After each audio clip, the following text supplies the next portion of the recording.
Assalamualaikum ayah bunda di channel Cerita Rakyat. Setiap kehidupan pasti ada ujian. Jalan-jalan ke kota tua, beli bakso sama si Anjas. Siapa sangka niatnya cinta, malah bikin hati terhempas. Guys, bayangin deh, seorang nenek super kaya jatuh hati sama cowok muda, ganteng, yang mirip banget sama mendiang suaminya.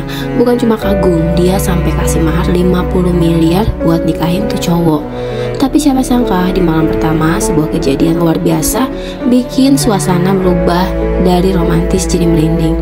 Namun sebelumnya, bagi yang beragama Islam, saya sarankan untuk menulis sholawat Nabi Muhammad agar kelak sholawat ini menjadi saksi untuk mendapat syafaat kita di akhirat. Sore itu langit kota sudah mulai berwarna jingga, matahari perlahan turun, memantulkan cahaya keemasan di permukaan laut. Angin laut berhembus lembut membawa aroma asin yang khas. Di sebuah kafe tepi pantai yang terkenal romantis, duduklah seorang wanita parubaya yang semua orang kenal sebagai Nyonya Ratna Wijaya. Ia bukan sekedar wanita tua biasa. Ratna adalah pewaris tunggal dari kerajaan bisnis keluarga Wijaya Group. Usianya memang sudah menginjak 72 tahun. Rambutnya putih indah dan disanggurak, tapi penampilannya masih memancarkan wibawa dan keanggunan. Pakaian yang ia kenakan selalu mahal.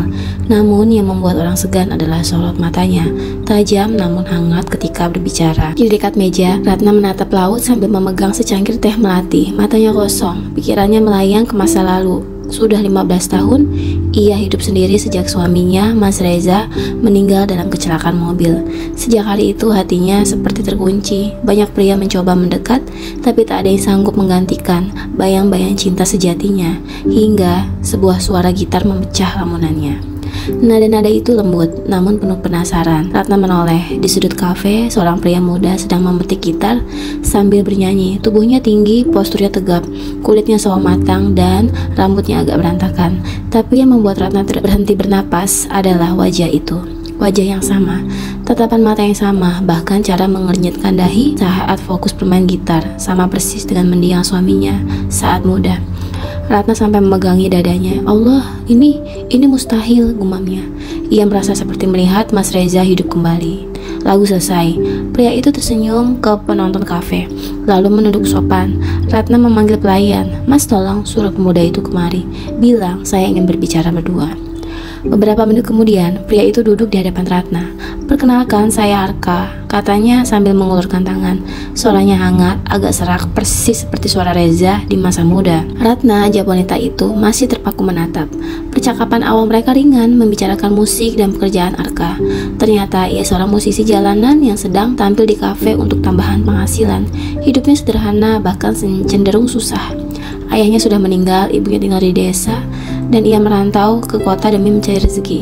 Di tengah obrolan, Ratna menatapnya lekat-lekat. Arka, kamu tahu nggak, wajahmu tuh mirip banget sama seseorang yang pernah sangat aku cintai. Arka tersenyum kecil.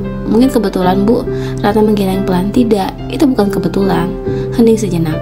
Ratna merasakan sesuatu yang tidak pernah ia rasakan selama bertahun-tahun. Ada desir aneh di hatinya, campuran rindu masa lalu dan kekaguman baru. Lalu tanpa berpikir panjang, Ratna bertanya dengan nada serius. Arka, maukah kamu menikah denganku? Arka tersentak. Bu, maksud ibu? Aku serius, aku akan memberimu mahar 50 miliar asal kamu mau jadi suamiku. Arka terdiam, mata yang membesar. Tawaran itu seperti guntur di siang bolong. Bu, saya bahkan baru kenal ibu dan umur kita terpaut jauh sekali. Ratna tersenyum tipis. Cinta tidak mengenal umur, nak. Arka menggeleng pelan. Saya takut orang akan berpikir saya cuma mau uang ibu. Ratna mencondongkan tubuhnya, menatapnya dengan tatapan dalam. Kalau kamu mau, anggap aja ini bukan soal uang. Anggap aja ini kesempatan untuk sehari mengisi kesepian. Arka tidak langsung menjawab. Di kepalanya, ia memikirkan ibunya di kampung yang sedang sakit-sakitan, biaya hidup yang terus menekan, dan impiannya punya tempat tinggal layak. Tawaran ini memang gila, tapi juga bisa jadi penyelamat hidupnya. Keesokan harinya, Arka kembali menemui Ratna. Bu, kalau ibu yakin, saya terima, tapi saya janji, saya akan jadi suami yang baik. Ratna tersenyum lega. Terima kasih, nak. Mulai hari ini, kita akan menulis cerita kita sendiri. Kabar pernikahan mereka menyebar cepat. Media memberitakan pernikahan mahar 50 miliar dengan perbedaan usia 44 tahun. Wartawan mengepung rumah Ratna. Netizen membanjiri media sosial dengan komentar. Ada yang mendukung, ada yang mencibir. Keluarga Ratna pun heboh. Adiknya Bu Marni langsung menemuinya. Kak, ini gila, dia jelas cuma mau uangmu. Ratna hanya tersenyum. Murni, kamu tidak tahu perasaan ini. Aku seperti melihat Mas Reza hidup kembali. Bu Murni mendesah frustasi. Kalau ini bikin kakak bahagia, ya udahlah, tapi jangan sampai kecewa. Beberapa minggu kemudian, persiapan pernikahan dimulai. Gaun pernikahan khusus dipesan dari desainer internasional. Arka mendapat setelan jas mewah. Semua dekorasi disiapkan dengan bunga putih warna favorit Ratna. Saat hari H tiba, ballroom Hotel Bintang 5 dipenuhi tamu undangan dari kalangan pejabat, pengusaha hingga artis. Kelihatan kamera tak henti-hentinya menyala. Ratna melangkah anggun, sementara Arka tampak gagah. Ijab kabul berlangsung hikmat. Arka mengucapkan lantang, disaksikan ratusan tamu. Mahar 50 miliar ditulis dalam bentuk simbolis. Sebuah kotak kristal berisi surat pernyataan resmi dan bukan transfer. Tepuk tangan bergemuruh, pasangan ini resmi menjadi suami istri. Malamnya, mereka pergi ke villa pribadi di tepi pantai. Bangunan itu mewah, dengan kolam renang yang menghadap langsung ke laut. Bulan purnama bersinar terang di langit. Arka merasa suasana malam itu begitu romantis. Ia mengira mereka akan menghabiskan waktu dengan obrolan hangat atau menikmati makan malam. Namun, Ratna justru membawa sebuah kotak kayu tua.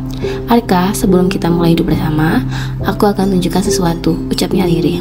Kotak itu tampak usang dengan ukiran bunga melati ditutupnya. Ratna membukanya perlahan, memperlihatkan sebuah kalung emas dengan leontin berbentuk kunci. Ini milik Mas Reza, katanya dulu. Dulu dia bilang kalau suatu saat aku bertemu seseorang yang sangat mirip dengannya, aku harus mencoba membuka pintu rahasia di rumah lamanya. Arka mengerenyutkan dahi. Pintu rahasia untuk apa? Ratna tersenyum samar. Kita akan tahu malam ini. Mereka pun naik mobil menuju rumah lama Ratna yang sudah tidak dihuni bertahun-tahun.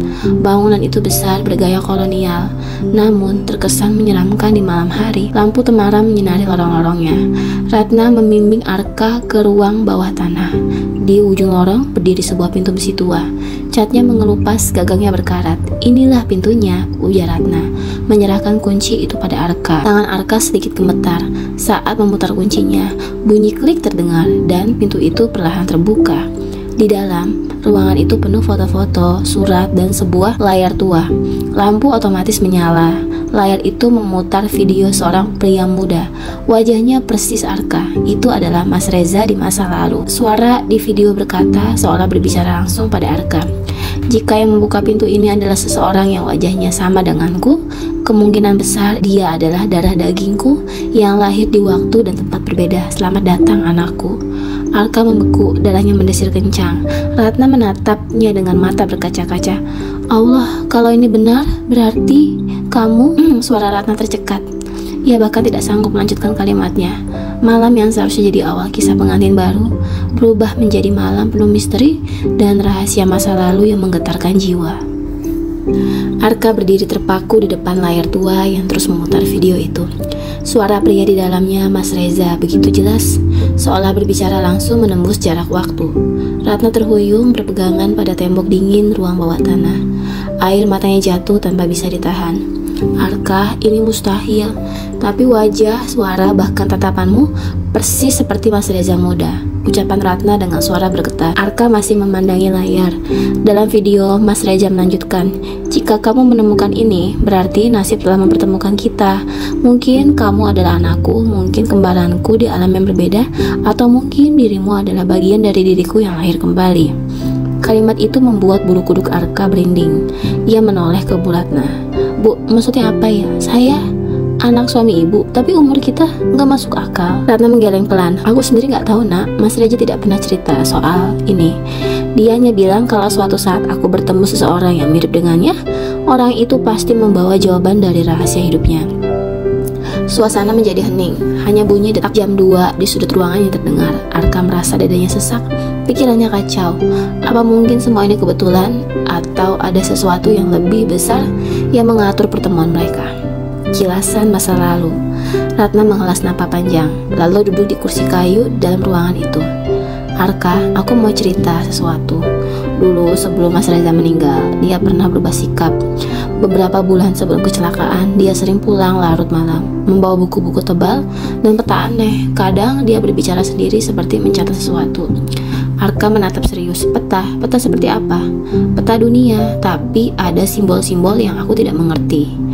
Lalu suatu malam, dia bilang padaku, kalau dunia ini punya lebih dari satu garis waktu. Aku pikir dia bercanda, tapi matanya saat itu begitu serius.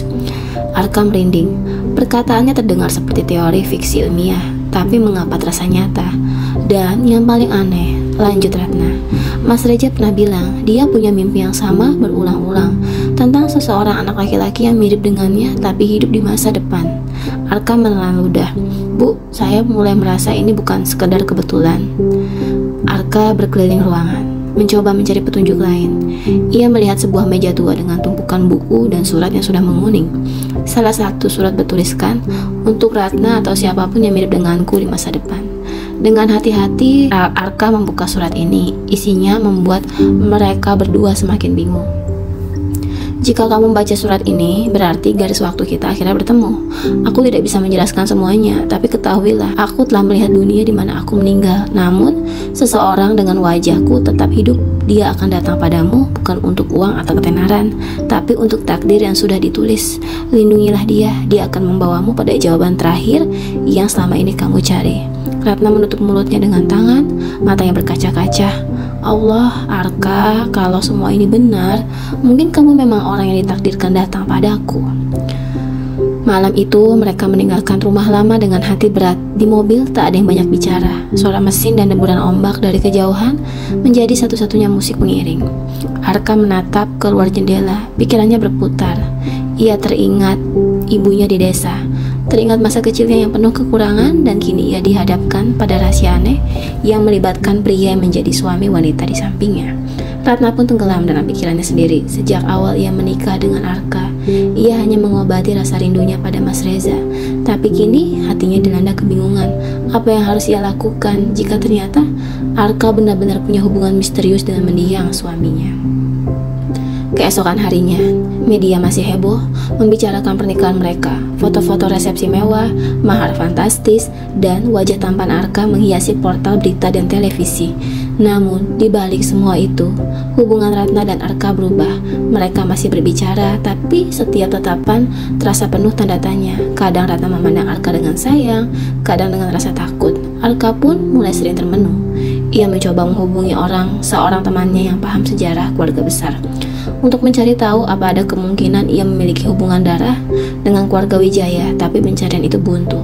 Catatan keluarga Arka terputus pada generasi kakeknya.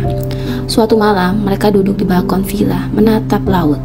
Ratna memecahkan keheningan. Arka, kalau nanti kita tahu bahwa kamu punya hubungan dengan Mas Reza, apa kamu akan tetap mau tinggal bersamaku? Arka terdiam lama sebelum menjawab. Bu, saya menikah dengan ibu karena saya ingin membahagiakan ibu, bukan hanya karena uang. Tapi kalau memang hubungan kita ini ternyata rumit, saya nggak tahu harus bagaimana. Ratna menarik napas panjang.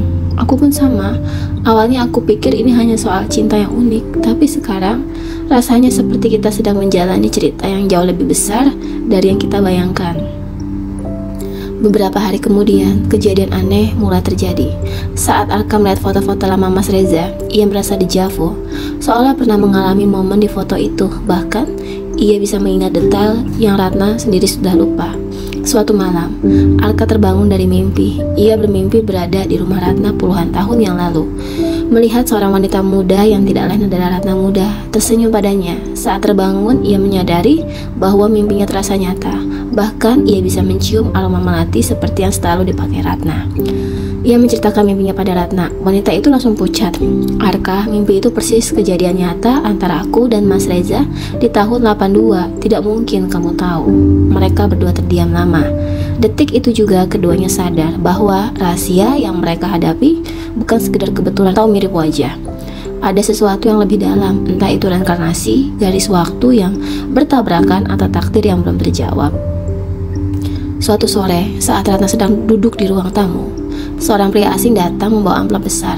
Ini titipan untuk Nyonya Ratna dari seseorang yang mengaku kenal baik dengan almarhum suami Anda. Ratna membukanya. Di dalamnya ada foto Mas Reza bersama seorang bayi.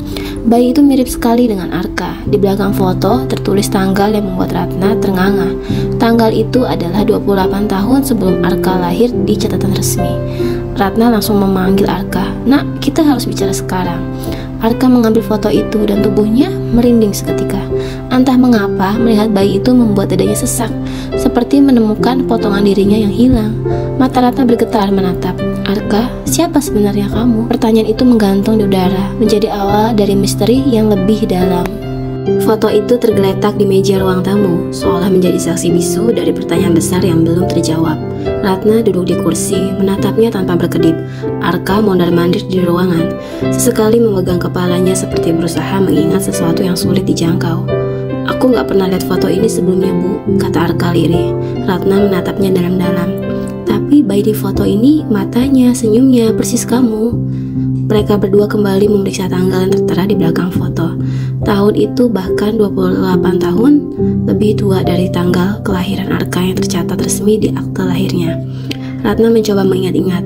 Di tahun itu, Mas Reza memang pernah menghilang selama hampir 2 bulan. Katanya pergi urusan bisnis ke luar negeri. Tapi sepulangnya, dia tidak pernah mau cerita apa-apa sebenarnya yang ia lakukan. Arka menarik napas panjang. "Bu, siapa yang ngasih amplop ini?" Ratna menggeleng. "Kurirnya cuma bilang ini titipan dari seseorang yang mengaku kenal baik dengan Mas Reza, tapi nggak mau sebut nama." Arka tidak bisa tidur malam itu. Kepalanya dipenuhi tanda tanya. Ia merasa harus mencari tahu siapa pengirim amplop itu. Keesokan paginya, ia kembali ke agen kurir yang mengantar paket tersebut. "Masih ingat siapa saya yang menitipkan ini?" tanya Arka kepada petugas. Petugas menggeleng. "Maaf Mas, kami dapat paket itu dari seorang pria yang datang pakai jaket hitam dan topi. Dia cuma bilang ini buat Nyonya Ratna, penting, terus langsung pergi." Pencarian buntu, tapi Arka tidak menyerah. Ia mencoba mencari di media sosial, menelusuri forum-forum lama yang membahas keluarga Wijaya, bahkan menghubungi kenalan lama Mas Reza yang masih hidup. Sampai suatu malam, Arka menerima pesan misterius di ponselnya. "Nomor tidak dikenal. Kalau kamu ingin tahu kebenaran tentang fotomu, temui aku di dermaga tua jam 10 malam ini. Datang sendiri ya." Arka tidak memberitahu Ratna. Malam itu ia mengenakan jaket hitam dan berangkat sendirian. Dermaga tua itu sepi, hanya ada suara ombak yang memecah karang dan bau kayu basah. Lampu-lampu redup membuat suasana semakin mencekam. Dari kejauhan, seorang pria parubaya muncul. Wajahnya penuh kerutan, tapi sorot matanya tajam. "Kamu Arka?" tanyanya. Arka mengangguk. "Bapak yang kirim foto itu?" Pria itu tersenyum tipis. "Bisa dibilang begitu. Aku kenal baik ayahmu, atau tepatnya pria yang wajahnya sama denganmu." Arka terdiam. Aku menunggu pria itu melanjutkan. "Namaku Suryo. Aku dulu sahabat dekat Mas Reza. Waktu dia menghilang 2 tahun, waktu dia menghilang di tahun yang tertera dalam foto, dia bersamaku. Kami sedang melakukan sesuatu yang tidak pernah boleh ceritakan ke siapapun." Arka menelan ludah. "Sesuatu apa?" Surya menghela napas berat. Ia terlibat dalam sebuah proyek rahasia yang berhubungan dengan perjalanan waktu. Surya bercerita bahwa di masa itu ada sekelompok ilmuwan dan pengusaha kaya yang mendanai penelitian untuk membuktikan bahwa waktu bisa dilompati. Mas Reza yang dikenal jenius dalam bisnis dan teknologi ikut bergabung. Suatu malam, lanjut Suryo, aku melihat dia kembali dari sebuah mesin besar, membawa bayi. Dia bilang bayi itu harus dibesarkan di tempat yang aman, jauh dari dunia ini. Dia menitipkan bayi itu pada sebuah keluarga di desa, lalu menghilang lagi. Arka memandang dengan tatapan terkejut. "Bayi itu saya?" Surya mengangguk pelan. "Dari wajahmu aku yakin, tapi yang membuatku bingung, bagaimana kamu bisa lahir lagi bertahun-tahun kemudian dan akte resmi seakan kamu anak dari keluarga biasa." Arka merasakan lututnya lemas. Angin laut malam itu terasa menusuk tulang. Kenapa dia melakukan itu? Surya menatap laut. Dia bilang bayi itu akan menjadi kunci untuk menghentikan sesuatu di masa depan, sesuatu yang akan menghancurkan segalanya. Setelah mendengar itu, Arka kembali ke villa dengan kepala penuh pertanyaan. Namun ketika sampai, ia mendapati Ratna sedang duduk di ruang tamu sambil memegang telepon, wajahnya tegang. "Kamu dari mana?" tanya Ratna. Arka ragu sejenak lalu menjawab, "Cari informasi soal foto itu." Ratna menatapnya curiga, tapi tidak memaksa. Lalu ia berkata, "Barusan ada yang menelpon, suaranya berat dan dia bilang rahasia itu akan mengorbankan salah satu dari kalian." Lalu langsung menutup telepon. Ucapan itu membuat Arka terdiam. Kata-kata Surya tadi suara teringat kembali tentang sesuatu di masa depan yang harus dihentikan. Hari-hari berikutnya, hubungan mereka menjadi kaku. Ratna mulai menjaga jarak.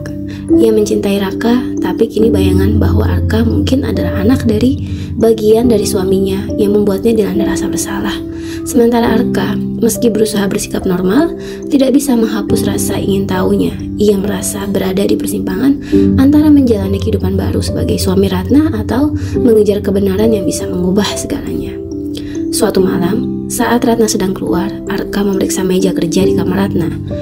Di laci paling bawah, ia menemukan sebuah amplop kuning tua bertuliskan namanya. Tangannya bergetar saat membukanya. Isinya adalah surat tulisan tangan Mas Reza. Arka, jika kamu membaca ini, berarti aku gagal melindungimu. Kau akan bertemu Ratna dan mungkin menikah dengannya. Jangan takut, itu bagian dari rencana. Tapi ingat, pada tanggal yang kamu temukan di balik foto yang kukirim melalui Suryo, sesuatu akan terjadi. Saat itu kamu harus memilih menyelamatkan dirimu atau menyelamatkan Ratna. Arka menatap tanggal yang dimaksud. Hanya tersisa 2 bulan lagi. Malamnya, Arka duduk di tepi ranjang, memandangi Ratna yang sedang tertidur. Di wajah wanita itu, ia melihat sosok yang memberinya rumah, cinta, sekaligus membawa rahasia yang begitu besar. Ia berbisik pelan, kalau waktunya tiba, aku gak tahu pilihan mana yang harus diambil. Di luar, angin malam bertiup kencang, membawa aroma laut yang sama seperti malam pertama mereka. Tapi kali ini, suasananya bukan romantis, melainkan seperti peringatan bahwa badai besar sedang menunggu di depan. Malam itu, rumah mewah Bu Ratna terlihat tenang dari luar, tapi di dalam suasananya berbeda. Udara terasa tegang, meja makan dipenuhi lilin aromaterapi, anggur tanpa alkohol, dan hidangan mahal yang sudah disiapkan koki pribadi. Ratna duduk di kursi besar berlapis berludrung merah, menatap jam tangannya yang berlapis emas. Kenapa lama sekali ya dia? Gumam Ratna sambil membetulkan gaun malamnya. Malam ini adalah malam pertama mereka setelah resmi menikah. Ia sudah menunggu momen itu sejak melangkah ke pelaminan.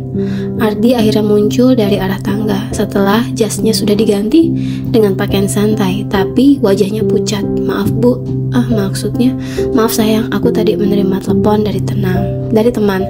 Ratna tersenyum tipis mencoba mereda rasa curiga. Tidak apa-apa Ardi, malam ini harusnya milik kita. Namun, ada sesuatu di cara Ardi menatap yang terasa berbeda. Bukan tatapan seorang suami yang penuh cinta, tetapi seperti seseorang yang sedang menyembunyikan sesuatu. Mereka duduk makan malam bersama, tapi percakapan hanya sebatas basa-basi. Ratna mencoba mencairkan suasana.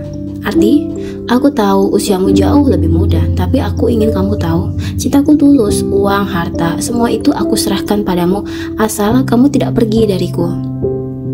Ardi menelan ludah. Aku tahu Bu, maaf sayang, aku menghargai itu, tapi ada sesuatu yang harus aku bilang. Ratna mengangkat alis. Sesuatu? Ardi menatap meja, lalu berkata pelan, aku tidak pernah benar-benar mencintaimu. Aku menikah karena uang. Ucapan itu membuat waktu seolah berhenti. Ratna meletakkan sendoknya perlahan. Kamu bercanda kan? Tidak, jawab Ardi, masih tidak berani menatapnya. Awalnya aku pikir aku bisa berpura-pura, tapi semakin lama aku merasa bersalah. Dan dia menarik napas dalam. Aku sudah punya hubungan dengan orang lain. Ratna membeku. Siapa? Ardi diam, lalu berkata, seseorang yang kamu kenal. Darah Ratna seperti mengalir. Siapa Ardi? Suaranya meninggi. Pintu ruang makan tiba-tiba masuk. Seorang wanita muda dengan gaun hitam sederhana masuk dan Ratna terkejut bukan main. Maya, teriaknya. Maya adalah keponakannya sendiri yang selama ini ia biayai sekolahnya. Maya berdiri di sana, menunduk sedikit. Maaf tante, aku mencintainya. Aku tidak bisa membohongi perasaanku. Ratna berdiri, kursinya bergeser ke belakang. Kalian di belakangku? Ardi mencoba mendekat. Ratna, aku. Tapi sebelum ia sempat menyentuhnya, lampu rumah mendadak padam. Seluruh ruangan menjadi gelap gulita. Hanya lilin-lilin di meja yang masih menyala redup. Angin entah dari mana berembus membuat dada bergoyang. Ratna memegang dadanya. Apa yang terjadi? Tiba-tiba suara berat seorang pria terdengar dari arah tangga. Suara itu bukan suara siapapun yang dari rumah. Kau pikir kau bisa menghentikanku, Ratna? Ratna terdiam, matanya membesar. Suara itu persis seperti suara mendiang suaminya, Dimas. Ardi dan Maya menatap. Wajah mereka pucat pasi. Apa itu? Bisik Maya. Dari arah tangga, siluet seorang pria muncul. Tingginya, cara berjalan, bahkan pakaiannya sama persis seperti Dimas ketika dia masih hidup. Cahaya lilin membuat wajahnya hanya terlihat sebagian, tapi tapi cukup untuk membuat Ratna tersentak mundur. Dimas? Sosok itu tidak menjawab, hanya berjalan mendekat menatap Ardi dan Maya bergantian. Kalian berani bermain-main dengan Ratna, wanita yang aku cintai. Ardi langsung berlutut. Siapapun kau, jangan ganggu aku, Maya berteriak. Tapi Ratna tetap terpaku, air matanya jatuh. Kalau kau benar Dimas, maafkan aku hanya ingin mencari sosok yang mirip seperti dirimu. Sosok itu tiba-tiba berhenti lalu mengucapkan, hidup tidak bisa diulang Ratna, kamu harus melepas masa lalu. Lilin di meja padam seketika, rumah kembali gelap. Ketika lampu menyala kembali, sosok itu sudah menghilang. Ardi dan Maya gemetar di tempat. Ratna terisak, bukan karena takut, tapi karena rasa bersalah yang menyesakkan dada. Malam itu, tanpa berkata apa-apa, Ardi dan Maya keluar dari rumah meninggalkan Ratna sendirian. Beberapa hari kemudian, Ratna memutuskan menjual sebagian besar hartanya dan mendirikan yayasan sosial atas nama mendiang suaminya.